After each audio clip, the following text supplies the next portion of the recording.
you're watching a World Championship relay, 3 changes, and 1 lap of the track.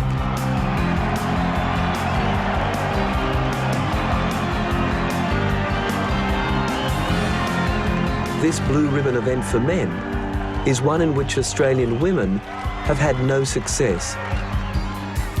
Now a team driven by the raw talent of 3 teenage Australians and led by this athlete, Louise Sauvage, not only want to win this relay event, these young women want to sprint their way to a world record as well. It's a big ask, because to secure victory over the highly regarded American and British teams, they'll have to push themselves much harder than ever before. These young Australians will need to propel themselves around this track a full 3 seconds faster than they have ever gone before.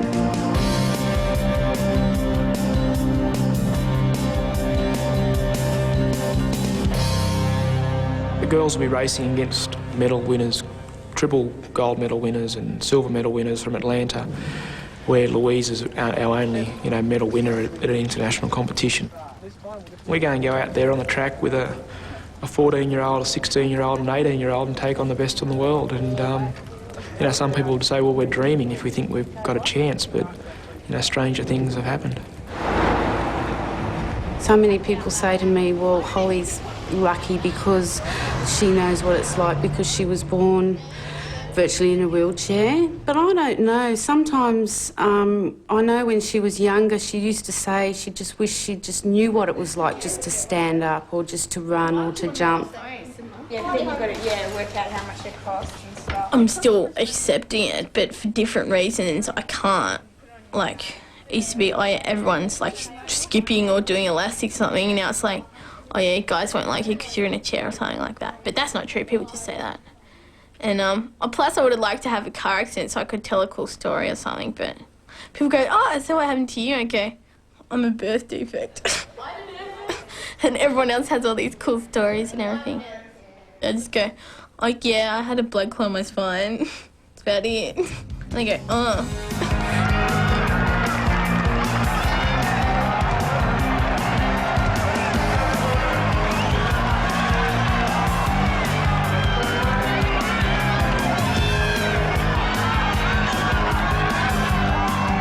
The World Championship is in full swing when I spot Holly and notice for the first time what she's done to her hair. Somehow, I'm only mildly surprised. I hope it intimidates the competition, because I think I'm like all bad and they go, oh. What, just because of the colour of your hair? Yeah, it's a trademark. Holly's hair colour strategy has less success on the track, but she does scrape into this race, the final of the 200 metres.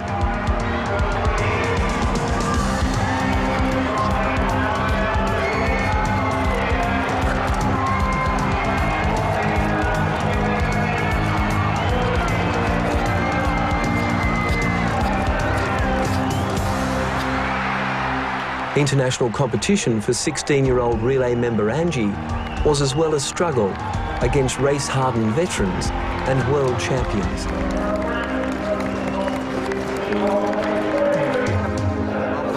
When 18-year-old relay member Christie began the warm-up lap for her first individual event, a depth of competition experience made her justifiably confident. But for Christie, it was not to be. As an athlete, that's just one of the things you have to accept. And it's just unfortunate that at the moment I'm going through my bad days. I've had to accept a lot of bad things in my life, and I don't know, I just go along with it. You know, you have your good days and you have your bad days. It's Newcastle, New South Wales, and I have the chance to catch up with Christie. It's not easy, because she never seems to be in the one spot for long. She's nearing the end of her final year at school and gaining as much as she can from all her classes.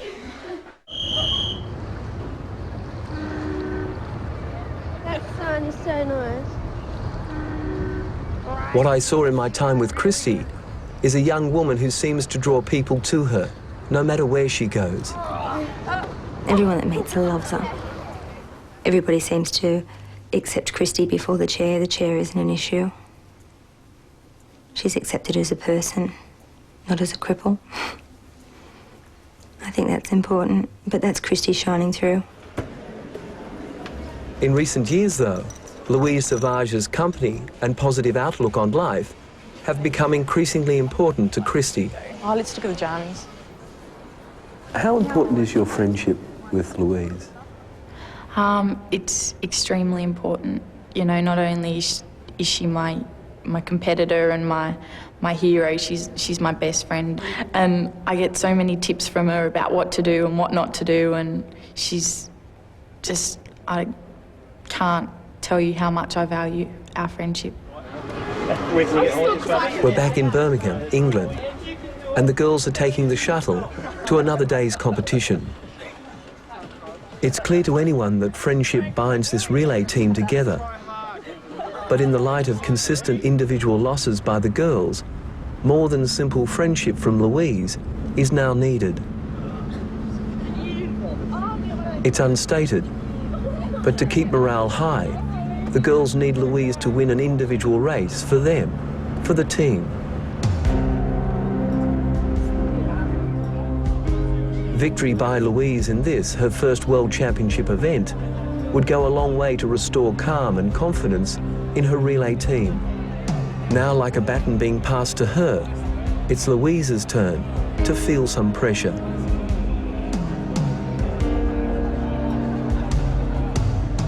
As Louise warms up, I notice with interest that Rita, Louise's mum, is about to watch for the first time a major competition involving her champion daughter. I've never really watched her before. I mean, I'm very naughty. I've never been to one of her races. I've always been very nervous, and I've told her never to come near me before the race because I'm sure my nerves will transfer through to you. I get very hot and sweaty and horrible. It's terrible. There is a great difference, isn't there, Rita, between watching it on television and watching it live? Oh, gosh, yes. I mean, you've got the atmosphere and everything, all the excitement.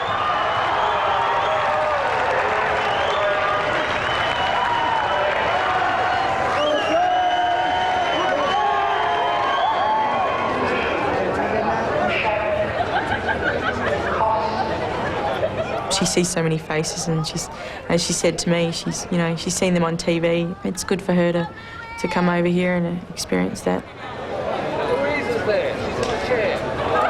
We got the opportunity to do a few laps on the main track before our race, and I did look for her, so it was cool to see that she was there and she was ready. She was watching, so that was good.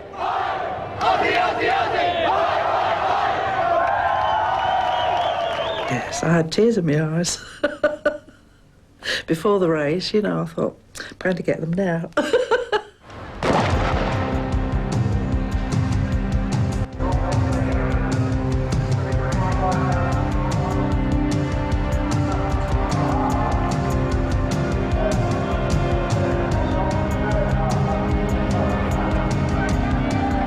We got a bit worried when she went into fourth, but then we realised they're drafting each other, going round all the time.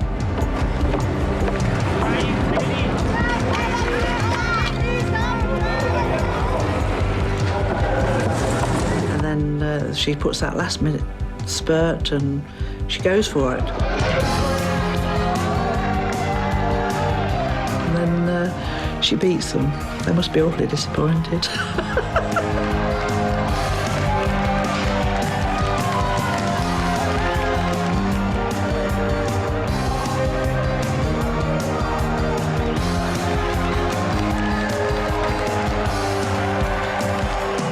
I feel as though I'm reaping some of the rewards through her, you know, is sort of seeing her doing all these things and representing her here and there, you know, it's sort of reflected glory, if you like. Did you have any indication that Louise had a disability before she was born? No. I had the tests and everything. There was nothing, no indication. Well, when she was born, well, she literally had one leg at the bottom of her body and another leg right over the top to her shoulder. They brought those legs down into a normal position and broke one of them, so she was in a little crib with her legs stuck up in the air in plasters. They had to make a special little thing for her so that she could have a pulley to hold her legs up. And we didn't know what was going to happen with her. But then I thought, oh, she was absolutely beautiful. She was just like my husband when she was born. She was a little Morris all over again. Yeah, it was amazing, really. But, I mean, she's your child. You love her just the same. You know, it's not one of those things you've got to abandon her, you know. We just did the best we could for her. How hard was it for you, Mum? You know, I was in plasters when I was really little, and she said she could never pick me up and cuddle me and things like that because, you know, I was in a plaster cast or something, and she said it was very hard for her to kind of cope with those kind of things. She used to be in plaster from, you know, the bottom of her legs to the up here, right round her neck. And Morrison made her a trolley with a big foam sponge on it, so she used to lie down on that and scoot around, you know, because her plasters were so heavy. But it was so nice when she was out of the plasters, you could sort of really hold her, you know, because I felt as though when she was little I could never hold her. And I always feel that's why she pushes you away when you want to give her a love, you know? I try to give her a kiss, but she's a little monkey. She always goes back. She doesn't want the lipstick. It's unstated, but Louise's emphatic win today has buoyed the other girls. There's now excited anticipation for tomorrow, the first of 2 relay races.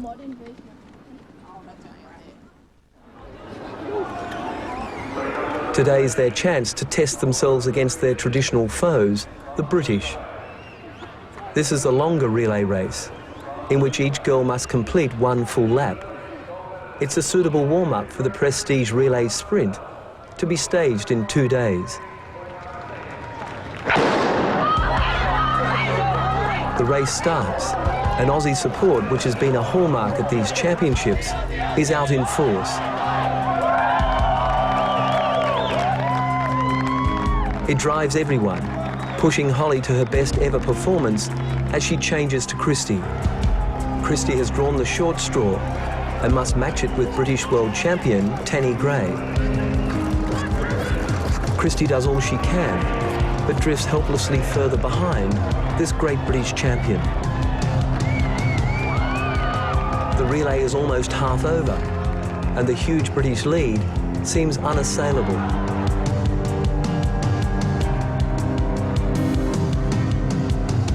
Angie is our 3rd leg of the relay, and any hopes rest with her.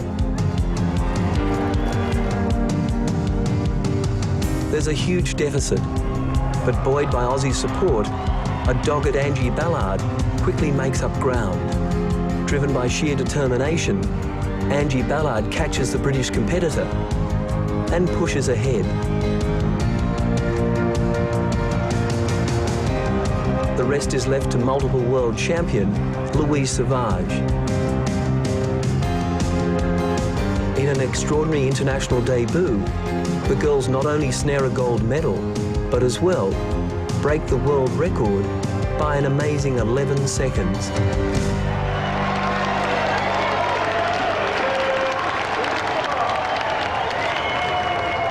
I'm going to have a pina colada as well. How did you celebrate your win, your world record? I wanted to get a pina colada like Christie did, but I'm not allowed. So I had to go and have a hot chocolate. Yeah. Christie's videotaping me. It was funny, and we were doing it and laughing my head off.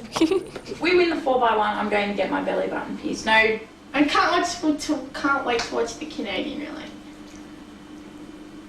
Yes, well, that's all for tonight. Christie Skelton, NBN News. As the celebration pushes on, the girls are sobered by the news that the Americans are now entering a team against them in their sprint relay event. They all know that the fastest sprinter in the world is on the US team and will neutralise any advantage they have with Louise.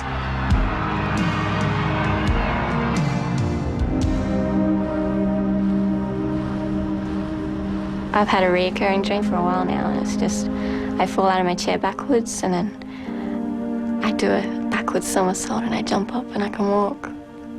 It's kind of weird, but yeah, I've had that since I was my accident basically, and it's the only time I walk. I remember Mum telling me that she said to Dad she didn't want to drive. She thought she was too tired. But just, I guess, because it was a hassle to come back into town the next day to pick up a car or whatever, and that, you know, you think it's only a half an hour trip. I mean, you can't be too tired for that.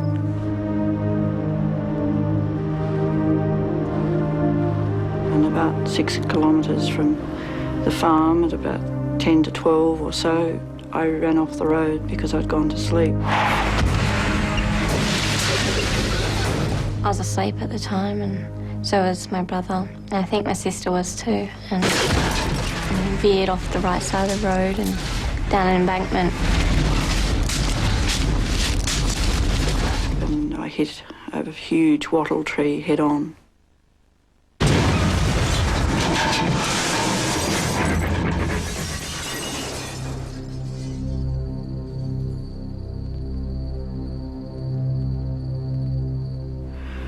And Laurie got the 2 younger children out of the back. I couldn't feel a thing. I could only feel my head, and he laid me on the side of the road, and I just remember thinking, oh my God, the cars are going to run over my head. Because they were just going past, and they just kept on going past, and not one of them stopped.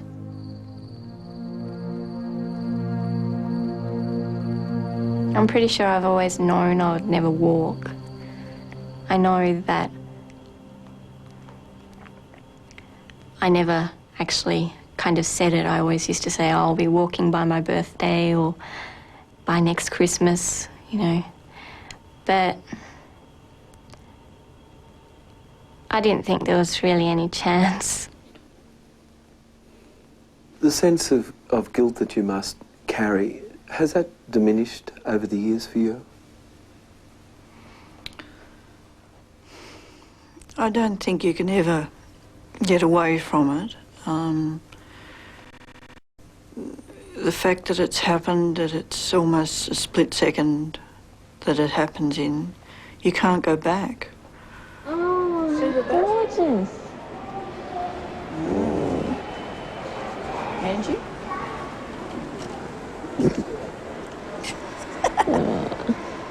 You like these really green ones up here? I tell my mum, and I mean it. I'd tell anyone that I'm glad I'm in the chair. Good, good. I mean, I'd give anything to be able to walk, I think. That's the way. What being in the chair has given me is massive. Just all these opportunities. I mean, my racing is a great compensation. And yeah, just being able to do all these things because of my disability.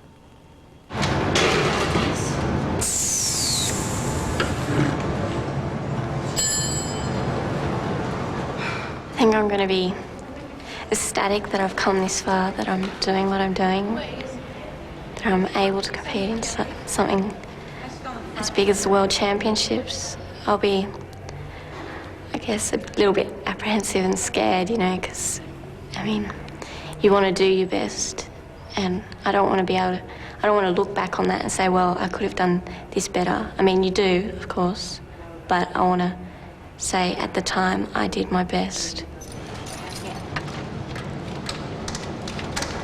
Done? Yep.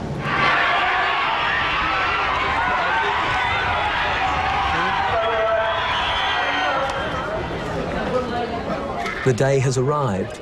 Nearly a year's intensive team training, and now the sprint relay is only a matter of minutes away.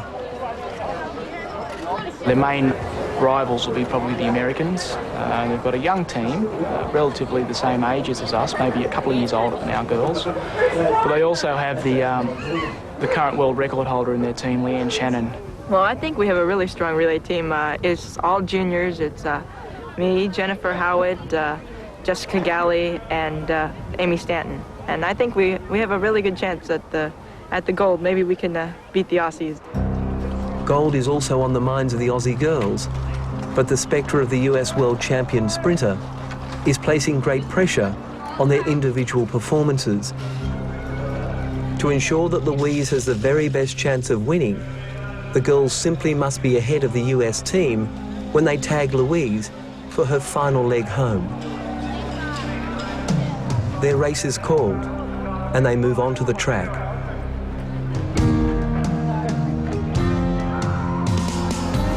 One lap of the track and 3 changes. In a little over 60 seconds, we'll know the outcome.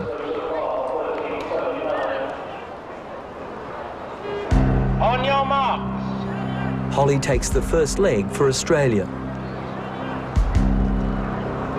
Set.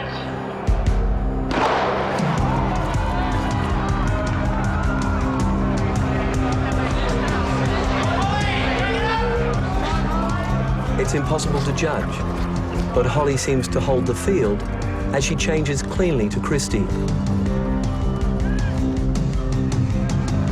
There's concern as British champion sprinter Tanny Gray pulls away from Christie. And the Americans seem to be making ground. Christie holds on and levels as she makes the change to Angie.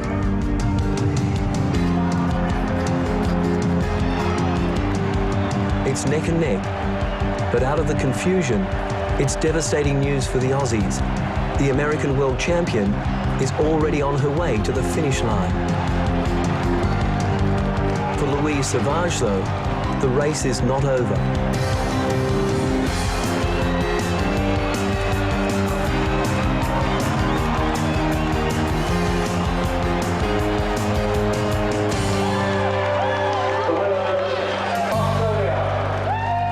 It's an incredible victory for these young Australians. They're gold medalists, world champions, but it seems not world record holders in this event. They missed out by 3 seconds. They're still 3 seconds from glory. Ah well, maybe next time. Another start, another race, another time, another place. But you've been there before. So put aside all thoughts of pain. Hear the gun, now take the strain. You need to win once more. Have I the will to win? Have I the strength I need to face up to the challenge and succeed? Set your goal in life to be, for every race, a victory. But you know that you can win. Face the challenge life has set. Each new hurdle will be met by the strength you have within. Have I the will to win? Have I the strength I need to face up to the challenge and succeed? Due to the lack of competition, Louise Sauvage and the girls will not be competing in this relay event at the Sydney Paralympics. I think the rest of the world must be scared. But they will be competing in their individual events and would love to see you.